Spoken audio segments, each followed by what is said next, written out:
Islamic short status کو subscribe کریں، like کریں، کمنٹ کریں اور شیئر کریں۔ بیل آئیکن کو دبانا مت بھولیں۔ 4 روز علی بن سفیان دارالحکومت سے باہر مارا مارا پھرتا رہا۔ اس کا دائرہ کار سوڈانی فوجی قیادت کے ارد گرد کا علاقہ تھا۔ 5ویں رات وہ باہر کھلے آسمان تلے بیٹھا اپنے 2 جاسوسوں سے رپورٹ لے رہا تھا۔ اس کے تمام آدمیوں کو معلوم ہوتا تھا کہ کس وقت وہ کہاں ہوتا ہے۔ اس کے گروہ کا ایک آدمی کو ساتھ لیے ہوئے اس کے پاس آیا اور کہا، یہ اپنا نام فخر المصری بتاتا ہے، جھاڑیوں میں ڈگمگاتا، گرتا اور اٹھتا تھا۔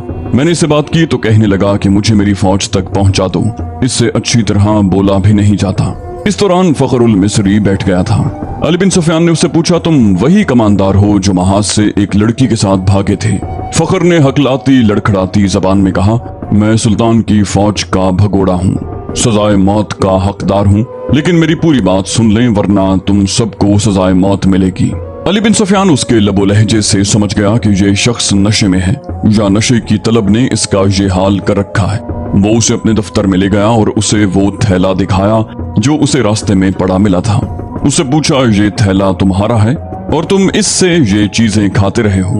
فخر المصری نے جواب دیا، ہاں، وہ مجھے اسی سے کھلاتی تھی۔ اس کے سامنے وہ تھیلا بھی پڑا تھا جو تھیلے کے اندر سے نکلا تھا۔ علی بن سفیان نے اس میں سے چیزیں نکال کر سامنے رکھ لیں۔ فخر نے یہ چیزیں دیکھیں تو جھپٹ کر مٹھائی کی قسم کا ایک ٹکڑا اٹھا لیا۔ علی بن سفیان نے جھپٹ کر اس کے ہاتھ پر اپنا ہاتھ رکھ دیا۔ فخر نے بے تابی سے کہا، خدا کے لیے مجھے یہ کھانے دو، میری جان اور روح اسی میں ہے۔ مگر علی بن سفیان نے اس سے وہ ٹکڑا چھین لیا اور اسے کہا، مجھے ساری واردات سناؤ، پھر یہ چیزیں اٹھا لینا۔ فخر المصری نڈھال اور بے جان ہوا جا رہا تھا۔ علی بن سفیان نے اسے ایک سفوف کھلا دیا جو حشیش کا توڑ تھا۔ فخر نے اسے تمام تر واقعہ سنا دیا کہ وہ کیمپ سے لڑکی کے تعاقب میں کس طرح گیا تھا۔ تاجروں نے اسے قہوہ پلایا تھا جس کے اثر سے وہ کسی اور ہی دنیا میں جا پہنچا۔ تاجروں نے جو اصل میں صلیبی جاسوس تھے، انہوں نے اس سے جو باتیں کی تھیں وہ بھی اس نے بتائیں، اور پھر لڑکی کے ساتھ اس نے اونٹ پر جو سفر کیا تھا وہ اس طرح سنایا کہ وہ مسلسل چلتے پھرتے رہے۔ اونٹ نے بڑی اچھی طرح ساتھ دیا۔ رات کو وہ تھوڑی دیر قیام کرتے تھے۔ لڑکی اسے کھانے کو دوسرے تھیلے میں سے چیزیں دیتی۔ وہ اپنے آپ کو بادشاہ سمجھتا۔ لڑکی نے اسے اپنی محبت کا پورا یقین دلایا اور شادی کا وعدہ کیا، اور شرط یہ رکھی کہ وہ اسے سوڈانی کمانداروں کے پاس پہنچا دیں۔ وہ راستے میں ہی لڑکی کو شادی کے بغیر بیوی بنانے کی کوشش کرتا رہا، لیکن لڑکی اسے اپنی باہوں میں لے کر پیار اور محبت سے ایسے ارادے اور خواہش کو مار دیتی۔ فخر نے محسوس تک نہ کیا کہ لڑکی اسے حشیش اور اپنے حسن و شباب کے قبضے میں لیے ہوئے ہے۔ تیسرے پڑاؤ میں جب انہوں نے کھانے پینے کے لیے اونٹ روکا تو تھیلا غائب پایا جو اونٹ کے دوڑنے سے کہیں گر پڑا تھا۔ لڑکی نے اسے کہا کہ واپس چل کر تھیلا ڈھونڈتے ہیں، لیکن فخر المصری نے کہا کہ وہ بھگوڑا فوجی ہے، خدشہ ہے کہ اس کا تعاقب ہو رہا ہوگا۔ لڑکی ضد کرنے لگی کہ تھیلا ضرور ڈھونڈیں گے۔ فخر نے اسے یقین دلایا کہ بھوکا مرنے کا کوئی خطرہ نہیں، راستے میں کسی آبادی سے کچھ لے لیں گے۔ مگر لڑکی آبادی کے قریب جانا نہیں چاہتی تھی اور کہتی تھی کہ واپس چلو۔ فخر المصری نے اسے زبردستی اونٹ پر بٹھا لیا اور اس کے پیچھے بیٹھ کر اونٹ کو اٹھایا اور دوڑا دیا۔ وہ سفر کی تیسری رات تھی۔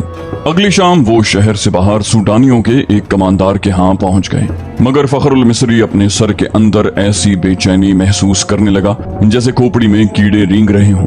آہستہ آہستہ وہ حقیقی دنیا میں آ گیا۔ وہ سمجھ نہ سکا کہ یہ حشیش نہ ملنے کا اثر ہے۔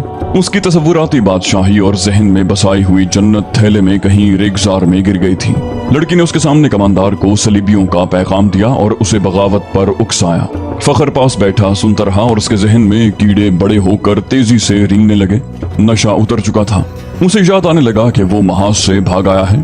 لڑکی کو یہی خوش فہمی ہوگی کہ فخر پر نشہ طاری ہے، چنانچہ اس نے بے خوف و خطر کماندار سے یہ بھی کہہ دیا کہ سلطان ایوبی اور علی بن سفیان کے درمیان یہ غلط فہمی پیدا کرنی ہے کہ وہ ظاہری طور پر نیک بنتے پھرتے ہیں مگر عورت اور شراب کے دلدادہ ہیں۔ ان کی اس طویل گفتگو میں بغاوت کی باتیں بھی ہوئیں۔ اس وقت تک فخر المصری پوری طرح بیدار ہو چکا تھا، لیکن سر کے اندر کی بے چینی اسے بہت پریشان کر رہی تھی۔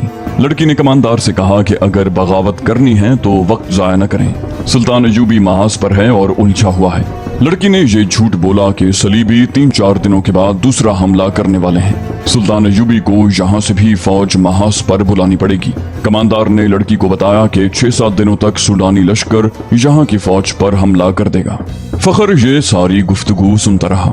आधी रात के बाद उसे अलग कमरे में भेज दिया गया जहाँ उसके सोने का इंतजाम था।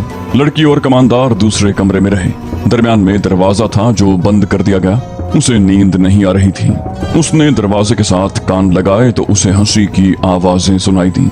फिर लड़की के ये अल्फाज सुनाई दिए, उसे हशीश के जोर पर यहाँ तक लाई हूँ और उसकी महबूबा बनी रही हूँ। मुझे एक मुहाफिज की जरूरत थी। हशीश का थैला रास्ते में गिर पड़ा है। अगर सुबह उसे एक खुराक न मिली तो ये परेशान करेगा। उसके बाद फखर ने दूसरे कमरे से जो आवाजें सुनी वो उसे साफ बता रही थी कि शराब पी जा रही है और बदकारी हो रही है। बहुत देर के बाद उसे कमांडर की आवाज सुनाई दी, ये आदमी अब हमारे लिए बेकार है, इसे कैद में डाल देते हैं या खत्म करवा देते हैं। लड़की ने भी उसकी तायद की। फखरुल मिस्री पूरी तरह बेदार हो गया और वहां से निकल भागने की सोचने लगा। रात का पिछला पहर था। वो उस कमरे से निकला। उसका दिमाग साथ नहीं दे रहा था। कभी तो दिमाग साफ हो जाता मगर ज्यादा देर माउफ रहता। सुबह की रोशनी फैलने तक वो खतरे से दूर निकल गया था। उसे अब दोहरे ताकुब का खतरा था। दोनों तरफ से उसे मौत नजर आ रही थी। अपनी फौज के हाथों गिरफ्तार हो जाता तो भी मुजरिम था और अगर सूडानी पकड़ लेते तो फौरन कत्ल कर देते। वो दिन भर फिरौनों के खंडरों में छुपा रहा। हशीश की तलब, खौफ और गुस्सा उसके जिस्म और दिमाग को बेकार कर रहा था। रात तक वो चलने से भी माजूर हुआ जा रहा था। फिर उसे ये भी एहसास न रहा कि दिन है या रात और वो कहाँ है। उसके दिमाग में ये इरादा भी आया कि उस ईसाई लड़की को जाकर कत्ल कर दे। ये सोच भी आई कि ऊंट या घोड़ा मिल जाए और वो महाज पर सुल्तान अयूबी के कदमों में जा गिरे। मगर जो भी सोच आती थी उस पर अंधेरा छा जाता जो उसकी आंखों के सामने आकर हर चीज तारीक कर देता। इसी हालत में उसे ये आदमी मिला। वो चूंकि जासूस था इसलिए तरबियत के मुताबिक उसने फखरुल मिस्री के साथ दोस्ती और हमदर्दी की बातें की और उसे अली बिन सफियान के पास ले आया। तस्दीक हो गई कि सूडानी लश्कर हमला और बगावत करेगा और ये किसी भी लम्हे हो सकता है।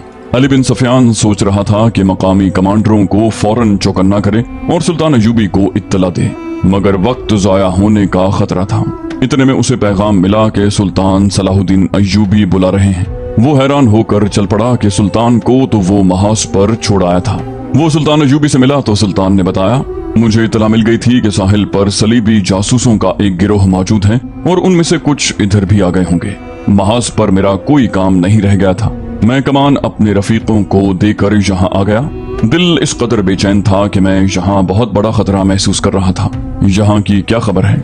अली बिन सफियान ने उसे सारी खबर सुना दी और कहा, अगर आप चाहें तो मैं जबान का हथियार इस्तेमाल करके बगावत को रोकने की कोशिश करूं या सुल्तान जंगी की मदद आने तक मुलतवी करवा दूं। मैं जासूसों को ही इस्तेमाल कर सकता हूं। हमारी फौज बहुत कम है, हमले को नहीं रोक सकेगी। सुल्तान अयूबी टहलने लगा। उसका सर झुका हुआ था। वो गहरी सोच में खो गया था और अली बिन सफियान उसे देख रहा था। सुल्तान ने रुक कर कहा, हाँ अली, तुम अपनी जबान और अपने जासूस इस्तेमाल करो, लेकिन हमले को रोकने के लिए नहीं बल्कि हमले के हक में। सूडानियों को हमला करना चाहिए मगर रात के वक्त जब हमारी फौज खेमों में सोई हुई होगी। अली बिन सफियान ने हैरत से सुल्तान को देखा। सुल्तान ने कहा, यहाँ के तमाम कमांडरों को बुलवा लो और तुम भी आ जाओ। सुल्तान अयूबी ने अली बिन सफियान को ये हिदायत बड़ी सख्ती से दी थी। उसने कहा, सबको ये बता देना कि मेरे मुतालिक उनके सिवा किसी को मालूम ना हो सके कि मैं महाज से यहाँ आ गया हूँ। सूडानियों से मेरी यहाँ मौजूदगी को पोशीदा रखना बेहद जरूरी है। मैं बड़ी एहतियात से खुफिया तरीके से आया हूँ। 3 रातें बाद काहिरा तारीक रात की आगोश में गहरी नींद सोया हुआ था। एक रोज पहले काहिरा के लोगों ने देखा था कि उनकी फौज जो मिस्र से तैयार की गई थी शहर से बाहर जा रही है। उन्हें बताया गया था कि फौज जंगी मशक के लिए शहर से बाहर गई है। नील के किनारे जहां रेतली चट्टानें और टीले हैं वहां दरिया और टीलों के दरमियान फौज ने जाकर खेमे गाड़ दिए थे। फौज प्यादा भी थी, सवार भी। रात का पहला निस्फ गुजर रहा था कि काहिरा के सोए हुए बाशिंदों को दूर कयामत का शोर सुनाई दिया। घोड़ों के सरपट भागने की आवाजें भी सुनाई दी। सोए हुए लोग जाग उठे। वो समझे कि फौज जंगी मश्क कर रही है, मगर शोर करीब आता गया और बुलंद होता गया। लोगों ने छतों पर चढ़कर देखा। आसमान लाल सुर्ख हो रहा था। बाज ने देखा कि दूर दरियाए नील से आग के शोले उठते और तारीक रात का सीना चाक करते खुश्की पर कहीं गिरते। फिर शहर में सैकड़ों सरपट दौड़ते घोड़ों के टापू सुनाई दिए। शहर वालों को अभी मालूम नहीं था कि ये जंगी मश्क नहीं, बाकायदा जंग है, और जो आग लगी हुई है उसमें सूडानी लश्कर का खासा बड़ा हिस्सा जिंदा जल रहा है। ये सुल्तान सलाहुद्दीन अय्यूबी की एक बेमिसाल चाल थी। उसने दारुल हुकूमत में मुकीम कलील फौज को दरियाए नील और रेतीले टीलों के दरमियान वसी मैदान में खैमाजन कर दिया था। अली बिन सुफियान ने अपने फन का मुजाहिरा किया था। उसने सूडानी लश्कर में अपने आदमी भेजकर बगावत की आग भड़का दी और उसके कमांडारों से ये फैसला करवा लिया कि रात को जब सुल्तान की फौज गहरी नींद सोई हुई होगी उस पर सूडानी फौज हमला कर देगी और सुबह तक एक एक सिपाही का सफाया करके दारुल हुकूमत पर बेखौफ खतर काबिज हो जाएगी और सूडानी फौज का दूसरा हिस्सा बहीर रोम के साहिल पर मुकीम फौज पर हमला करने के लिए रवाना कर दिया जाएगा। इस फैसले और मंसूबे के मुताबिक सूडानी फौज का एक हिस्सा निहायत खुफिया तरीके से रात को बहीर रोम के महाज की तरफ रवाना कर दिया गया और दूसरा हिस्सा दरियाए नील के किनारे खैमाजन फौज पर टूट पड़ा। उस फौज ने सैलाब की तरह 1 मील वुसअत में फैली हुई खैमागाह पर हल्ला बोल दिया और बहुत ही तेजी से उस इलाके में फैल गई। अचानक खैमों पर आग के तीर और तेल में भीगे हुए कपड़ों के जलते गोले बरसने लगे। नील भी आग बरसाने लगा। खैमों को आग लग गई और शोले आसमान तक पहुंचने लगे। सूडानी फौज को खैमों में सुल्तान अय्यूबी की फौज का न कोई सिपाही मिला, न घोड़ा, न कोई सवार। उस फौज को वहां तमाम खाली खैमे मिले। कोई मुकाबले के लिए न उठा और अचानक आग ही आग फैल गई। उन्हें मालूम न था कि सुल्तान अय्यूबी ने रात के पहले पहर खैमों से अपनी फौज को निकालकर रेतीले टीलों के पीछे छुपा दिया था और खैमों में खुश्क घास के ढेर लगवा दिए थे। खैमों पर और अंदर भी तेल छिड़क दिया था। उसने कश्तियों में छोटी मंजनीकें रखवाकर शाम के बाद जरूरत की जगह भिजवा दी थी। जो ही सूडानी फौज खैमागाह में आई, सुल्तान की छुपी हुई फौज ने आग वाले तीर और नील से कश्तियों में रखी हुई मंजनीकों ने आग के गोले फेंकने शुरू कर दिए। खैमों को आग लगी तो घास और तेल ने वहां दोजख का मंजर बना दिया। सूडानियों के घोड़े अपने प्यादा सिपाहियों को रौंदने लगे। सिपाहियों के लिए आग से निकलना नामुमकिन हो गया। चीखों ने आसमान का जिगर चाक कर दिया। इस कदर आग ने रात को दिन बना दिया। सुल्तान अय्यूबी की मुट्ठी भर फौज ने आग में जलती सूडानियों की फौज को घेरे में ले लिया। जो आग से बचकर निकलता था वो तीरों का निशाना बन जाता। जो फौज बच गई वो भाग निकली।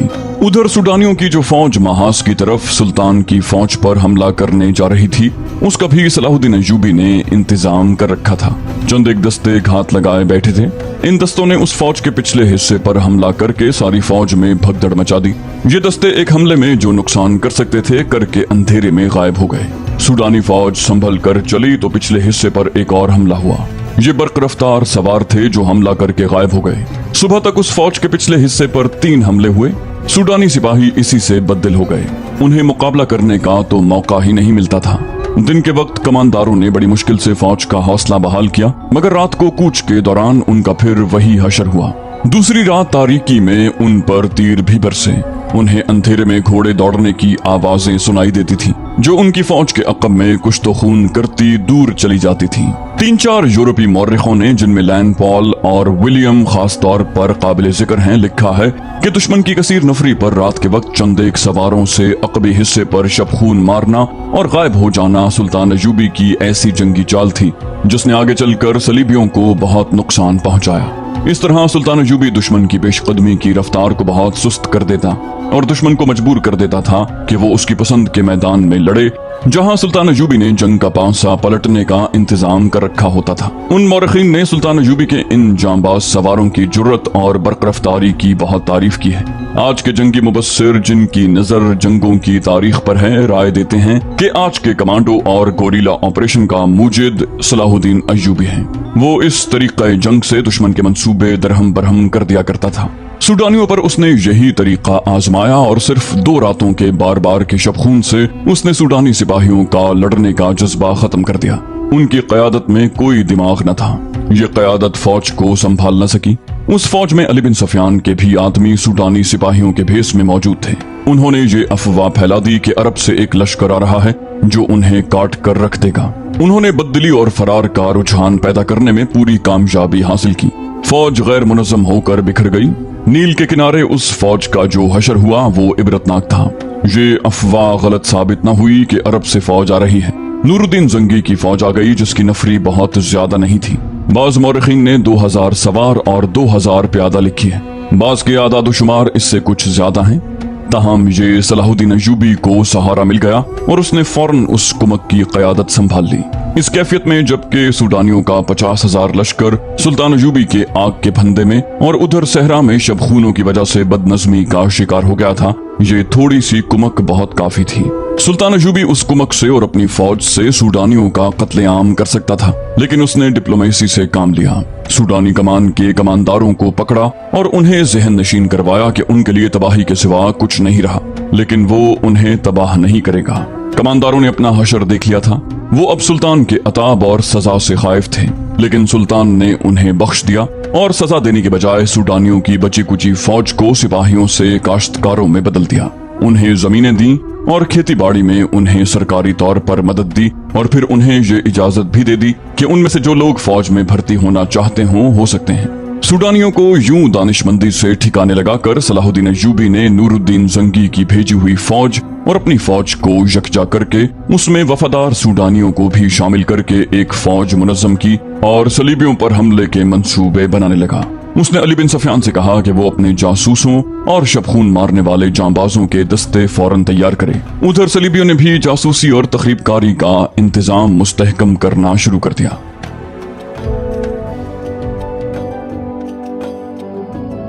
सलाहुद्दीन अय्यूबी के दौर के वाक़ई निगारों की तहरीरों में एक शख्स सैफुल्लाह का जिक्र इन अल्फाज में आता है कि अगर किसी इंसान ने सुल्तान अय्यूबी की इबादत की है तो वो सैफुल्लाह था। सुल्तान अय्यूबी के गहरे दोस्त और दस्ते रास्त बहाउद्दीन शद्दाद की उस डायरी में, जो आज भी अरबी जबान में महफूज है, सैफुल्लाह का जिक्र जरा तफसील से मिलता है।